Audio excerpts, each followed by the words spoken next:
Շահիր 1.5 միլիոն դրամի քո մասնաբաժինը ամեն օր totogaming.am. This offers its readers a new perspective on the topic of Kemalism.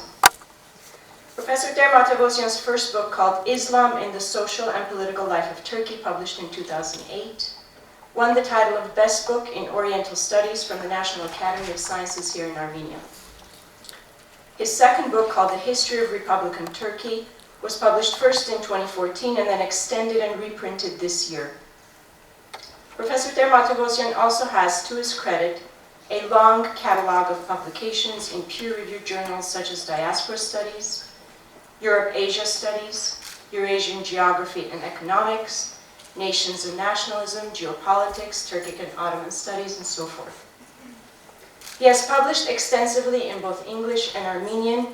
He also has to his name several fellowships, scholarships, and awards received from various institutions throughout Europe and from the government of the United States.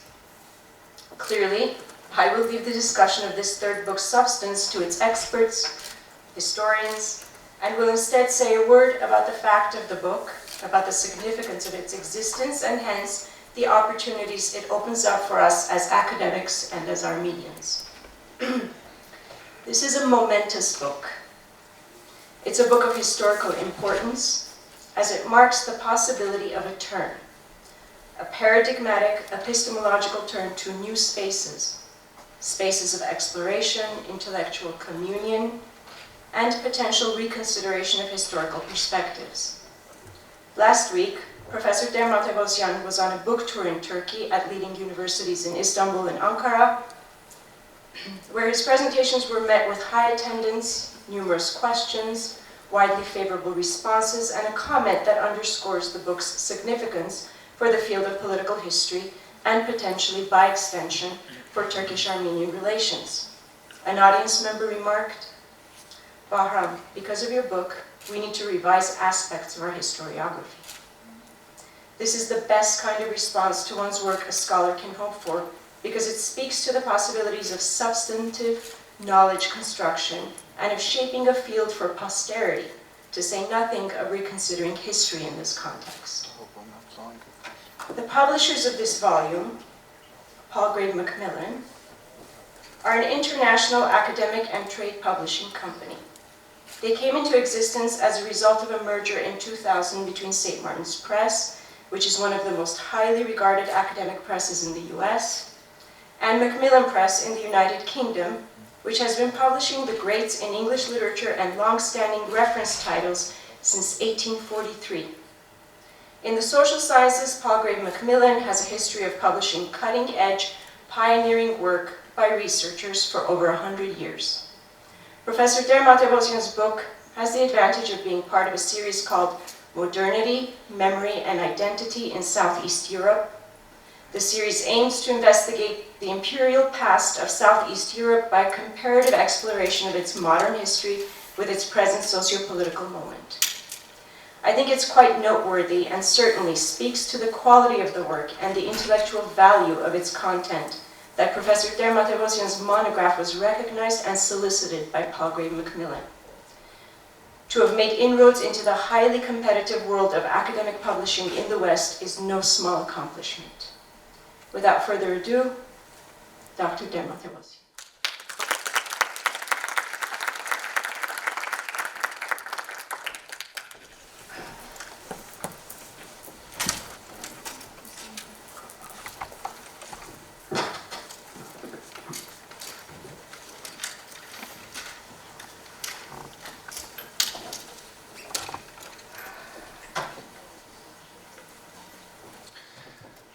Thank you, Dr. Garabekyan, for that kind introduction. I want to thank everyone for coming up here today. Before I talk about this study and its main findings, I want to take a moment to present the context of the research and express my appreciation to a few people that helped me reach this point. The history of this research goes back to 2004, when I started my doctoral studies at the Center of Middle Eastern and Islamic Studies at the University of Bergen, Norway. Because of personal reasons, I wasn't able to finish it in due time and submit the thesis to the evaluation committee. After I returned back to Armenia in 2008, I had that ghost chasing me all the time. Even though I had my degree from the National Academy of Sciences of Armenia, I was hoping that one day I would be able to earn my doctoral degree from Norway.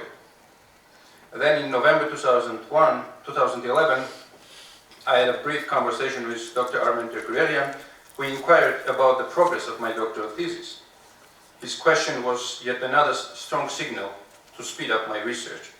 Then in a few months, in the spring of 2012, in another conversation, Sharistan Melkonyan told me in a nice and uplifting manner, Vahram, you got to finish it. So, to my students mostly, a sentence, a word, a look, an advice from a friend, colleague, even from a complete stranger, can change your lives and our plans. A word said with care can inspire us and motivate beyond belief. What happened after 2012 was about one thing: getting the job done, submit the doctoral dissertation, and after defense, work on the changes suggested by the evaluation committee, and if possible, publish the study in a prestigious academic press. In October 2017, when the first draft was ready, I started contacting a few publishing houses. My research got immediate attention. I realized that I could negotiate on the terms of the contract. Then the contract proposed by Palgrave Macmillan was the most acceptable one. It took 1.5 years, hundreds of email exchanges before we reached the publication point. Advice and support from several people were instrumental. I want to recognize the invaluable help of my mentor, Ruben Saprestsan, the director of the Institute of Oriental Studies at the National Academy of Sciences, whom I respect enormously. Unfortunately, he couldn't make it. Dr. Ruben Melkonyan, who is here, my good friend, who is the Dean of the Faculty of Oriental Studies at the Yerevan State University, and Dr. Stefan Asturian from the University of Berkeley. With all these people, we have been able to build an intellectual synergy. Our goal was and is very simple: trying to know Turkey from within. A long list of names from Turkey, Norway, USA is duly acknowledged in the preface of the book. However, there is one name that I want to emphasize, and that is Dr. Alina Garabeke. She joined us in August last year and as our interim dean. Since then, she has played an instrumental role in many initiatives. In November, when she heard about my upcoming book, she got really excited and asked me in a nice manner, Vahram, would you like me to have a look at the final draft? I had no idea that my innocent nodding would take much of her time from her incredibly busy schedule. She had to read the entire manuscript a few times and spent invaluable time on it. She polished the language with her impeccable English. She invested so much time in it, and I'm so grateful to her. Thank you, Alina, very much. I also want to thank my wife, Anahit, and my boys, Tiga and Haik, who are here today. They helped me immensely in times of despair and difficulties. Anahit was next to me all the time, ready to support any way she could. My sons also played an instrumental role in every stage of my research when I was looking for inspiration. My parents also played an important role in every stage of the project. And my mother-in-law, Alina, another Alina, was also incredibly supportive in helping out Anahit. Now about the book. In 2023, Turkey will celebrate its centennial. Like its predecessor, the Ottoman Empire, Republican Turkey has been and remains a perplexing country, not only for its own citizens and others in the region, but also for most of the world. Followers of the developments in modern Turkey realize that the country is undergoing a difficult period in its history, as notions of Erdogan's Turkey and other Turkeys collide. One may be tempted to look at the current context for explanations, while others turn to history to find the root causes of existing problems. Understanding the challenges that the Turkish state and society are currently facing requires examining the country's relationship to its ideological foundations. Throughout its existence, the key ideas, principles, and norms of Kemalism, the founding ideological creed of the Republic of Turkey, have repeatedly emerged in politics, law, education, and public space. Despite recurrent setbacks, Kemalism has remained an integral part of political and social processes, generating public debate about its place and role in the future of Turkey. In one way, everything about Kemalism became sensitive, given the polemics surrounding its protagonists, defenders, and critics. Just a few examples suffice to show the complexity of these discussions. Some practitioners and observers loudly defend the synthesis of Islamism and Kemalism, pointing to the likelihood of compromise between these two conflicting creeds. Other scholars go beyond conventional assessments of the crisis of Kemalism, declaring its final demise. Still others claim that Kemalism is immortal. Recent developments have only added ambiguity to these existing debates. Since the 1980s, Kurdish nationalism, political Islam, and rising conservatism visibly weakened Kemalism, and its followers hold on power. The results of the 2002 parliamentary elections are widely interpreted as a turning point between the past and future of the Republic of Turkey. The words of Muhammed Kaylan present the complexity of the result of the 2002 elections and what implications they had on the perceptions of Kemalists. The second, the electoral victory of the Justice and Development Party and consequent political, social, and cultural reforms, which by and large overhauled the Kemalist legacy, have led to a renewed interest in Kemalism. These developments indicate, once again, that understanding the structure and framework of Kemalism is not an easy task. Its grip over the Turkish state and society has both tightened and weakened in the Republican era. At any rate, it is reasonable to attribute many challenges in modern Turkey to interpretations and applications of Kemalism.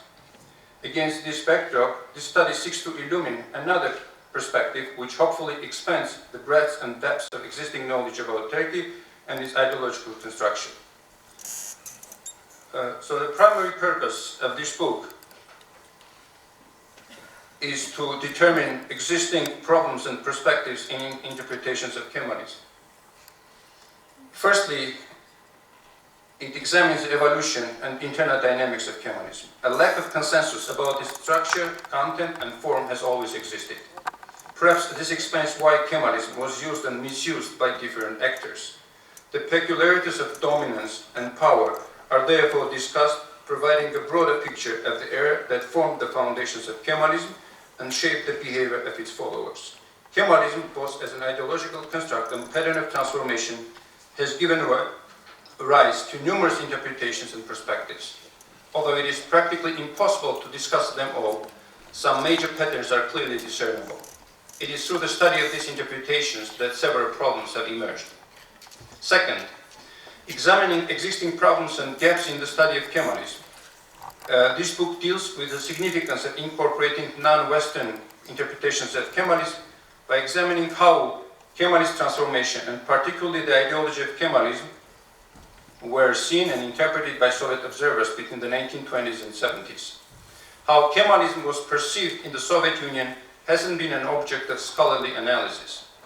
How the West perceived Turkey has always been a matter of scholarly debate, both inside and outside the country. Undoubtedly, the West was mostly restricted to Europe and North America. This is why the Soviet historiography of Kemalism was not a matter of interest. Western academics were poorly motivated to study Northern or Soviet perspectives on Kemalism, although the Soviet Union has attracted more attention for numerous reasons.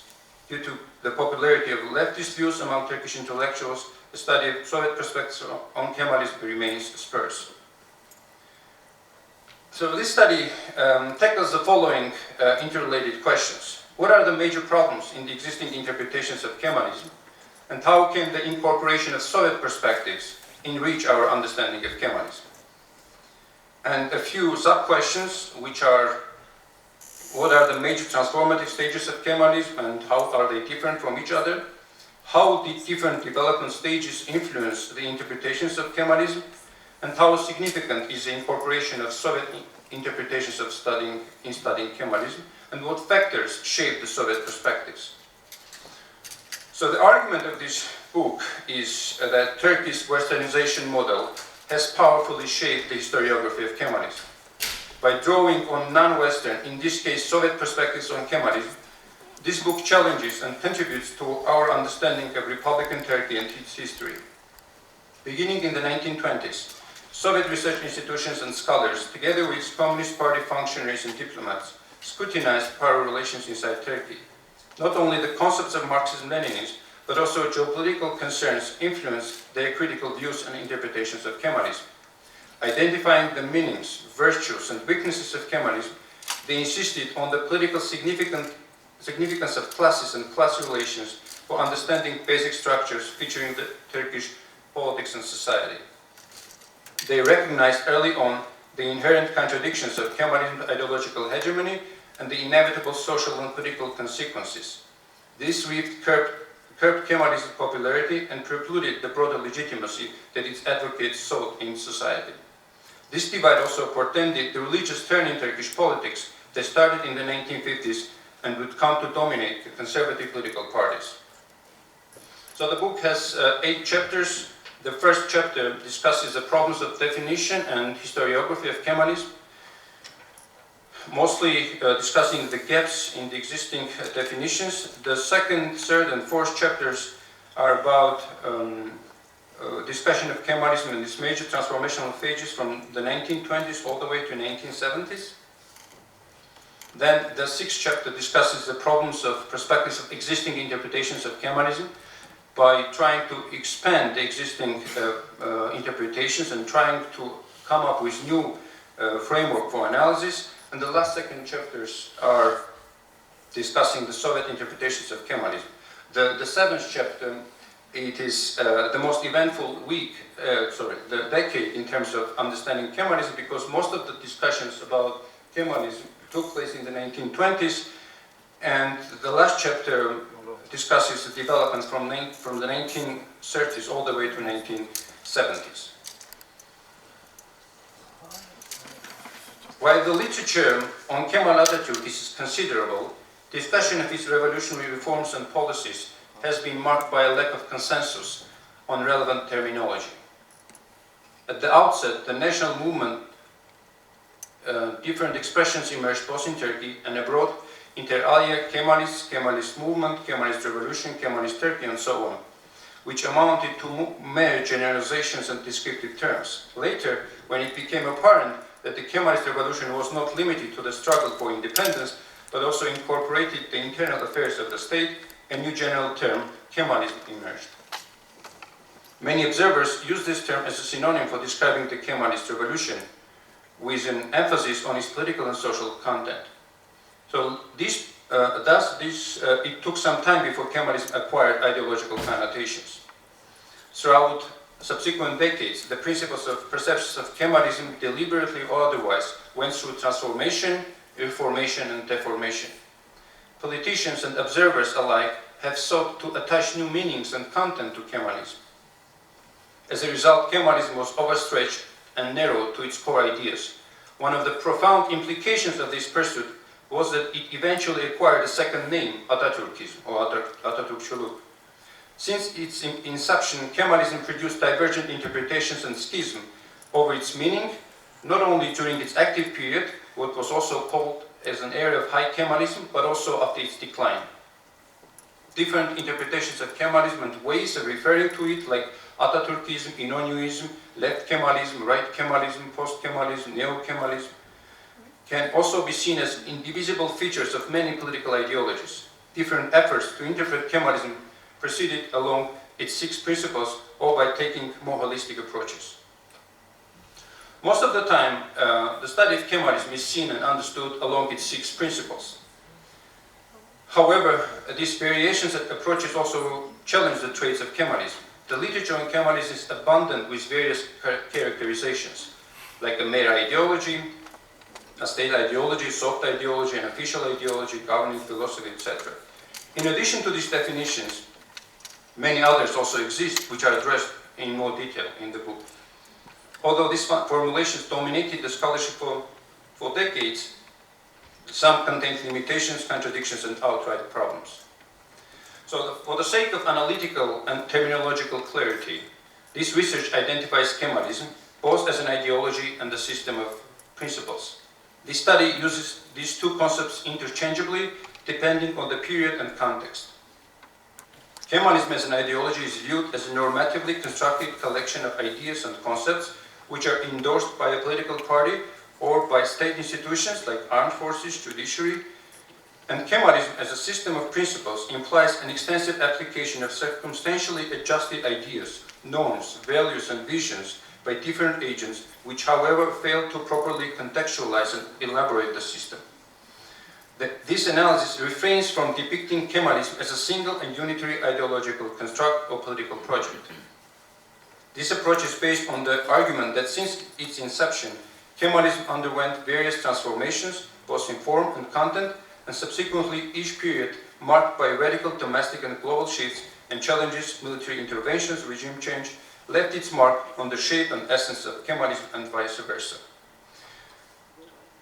Scholars of Republican Turkey refer to the history of Kemalism mostly starting from the 1929 when the term first was put into circulation. However, there are also other perspectives suggesting that Kemalist principles were born in the 18th century. Some are suggesting that they were born in the 19th century or with the Tanzimat reform in 1839. Mustafa Kemal himself preferred the specific date, May 19th, 1999, when he landed in Samsun. Others have picked different dates, like December 24th, 1919, when Mustafa Kemal delivered his ideologically driven speech in Kishehir. Others claim that the history of Kemalism should be dated from October 29th of 1923, when the Republic was established. But overall, it is widely accepted that the 6 principles were incorporated into the Republican People's Party program in 1931, and the term Kemalism was first introduced in 1935, and it became part of the Constitution. So the party programs became part of the Constitution in 1937.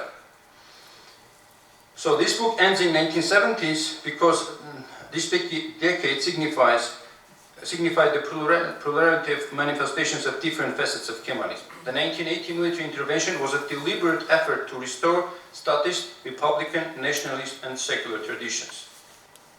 So when we look at the historiography of Kemalism, we see some interesting patterns. First of all, at the beginning, we see that in the 1940s, 50s, 70s, all the way, Kemalism was widely seen as an ideology or pragmatic set of ideas. It was also seen as a quasi-ideology or soft ideology. Some also looked at Kemalism as a state-led development model. But in the 1980s and 90s, we see that Kemalist studies were transformed, and different meanings were attached to Kemalism and its principles, and it was seen as a root cause of many problems and anachronism in the Republic in Turkey. Some talked about the abuse of Kemalism, some talked Kemalism as a conservatism.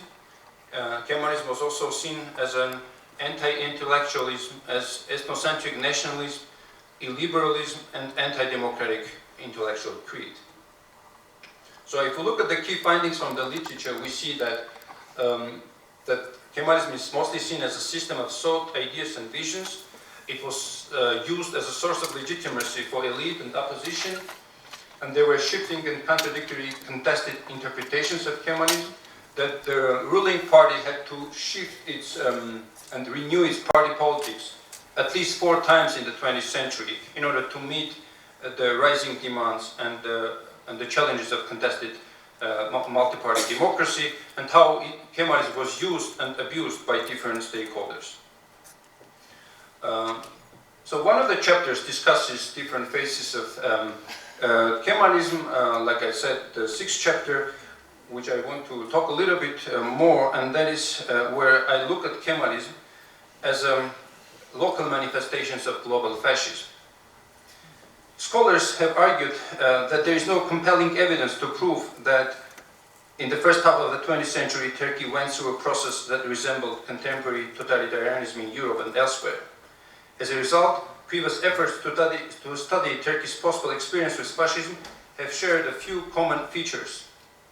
One has been the fact that previous approaches failed to mitigate conceptual, semantic, methodological, and theoretical flaws.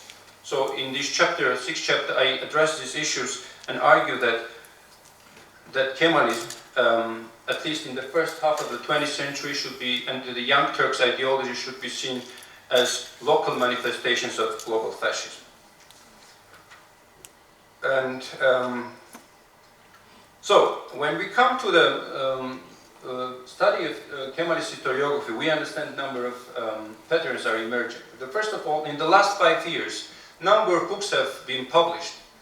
And interestingly, all of them look at Kemalism from transnational perspectives, trying to bring new ideas and new perspectives on the study of Kemalism. I want to study with a book by Naeem Qureshi, a Pakistani historian who published this book in 2014, and he argues that Indian Muslims in the 1920s and 30s looked at Kemalism for inspiration.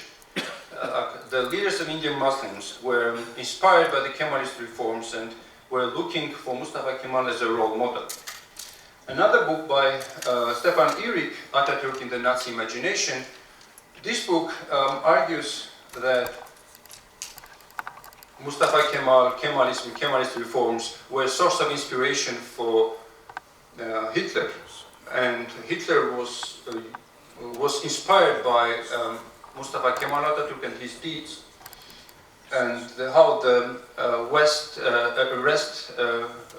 how the right-wing press was using Mustafa Kemal and his deeds as building a prototype for the Nazi Germany. The other book by Pinar Dosniego looks at Kemalism from the French perspective. Again, in the 1920s and 30s, how Mustafa Kemal was seen a good dictator, and how he was positively seen in the French media. This other book called Kemalism, the Transnational Politics in the Post-Ottoman World, was published a few months ago, and it looks at Kemalism from the Balkan, Middle Eastern and North African perspectives. Again, trying to use the Kemalist model as an inspiration for Balkan countries and for North African countries, and how they were inspired by the emancipation program of Kemalism, how they used the the Turkish alphabet, Latin alphabet model, and so on. There were also an article by Jacob Landa was published last year in the Middle Eastern Studies Journal, which basically argues that Kemalism was a source of inspiration also for many Jewish politicians, especially Ben Gurion, the first president of Israel. He looked at Mustafa Kemal for inspiration. Other books like Turaj Atabaki that discuss how Iran and Afghanistan looked at Kemalism for inspiration. How Reza Shah and Amanullah Khan, they visited Turkey in the 1920s, and how they were inspired by these reforms. They went back and tried to implement some of these reforms with limited success. However, when we look at this, we see that one link is missing, and that link is Soviet Union, the Soviet Union. How could the Soviet Union escape from this picture? Why the Soviet perspectives are missing? How could a country which had such a significant role in the creation of Turkey be missed and left out from this Kemalist studies? So that's why when I studied the historiography, this gap came out, and I wanted to explore the reasons for the absence. So when we try to understand the absence, the reasons for the absence of the Soviet views, we see that most of the time the scholars have been quite busy trying to understand the issues of bilateral relations or geopolitical issues, Cold War politics, but never paying attention how Kemalism was seen by the Soviet Union, by different actors, observers, diplomats. So this is quite interesting, and it attracted my attention. However, it doesn't mean that there was no literature on Kemalism. So if you look here, so in 1979, the National Academy of Sciences published this interesting reference book called Kemalism. And as you can see here above, it says for official use only on the left. And here it brings 450 titles from international, from foreign books published between 1930 and 76, and only based on the fonts in Leningrad and Baku. another bibliography of Turkey. On the right-hand side, we see that this book contains 18,000 titles of books published about Turkey. And everybody in Armenia who is willing to go into Turkish studies, this is the first thing that they study. How rich was Soviet literature on Turkey and on different aspects of development. I also looked at periodicals of the period. As you can see from the titles, I have grouped them into four parts: the Communist Party periodicals, the Comintern periodicals, People's Commissariat of Foreign Affairs periodicals, which is basically foreign ministry, and research institutions. So some of these journals are still published, by the way. Some of them with more revolutionary titles ceased to be published. Here we also see some of the designs of the time in the 1920s. Quite interesting. So the one here is the Problems of Turkey, a never-ending question. Here, Turkey, another interesting design. The one here on the which says the Kemalist Turkey. The Kemalist wrote, "Is it possible in China?" Overall, we see how interesting they are designed at the time in the 1920s. Again, in the 1920s, we see lots of interesting designs and how the term Kemalism was widely used by Soviet observers. We see the essence of Kemalism. A new effort to analyze Kemalism.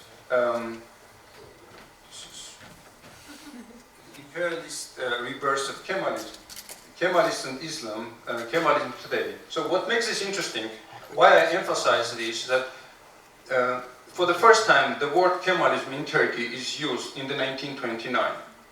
However, in this case we see that the Soviet politicians, Soviet observers were so vested, was so well informed about domestic developments of Turkey that they could afford using the term Kemalism.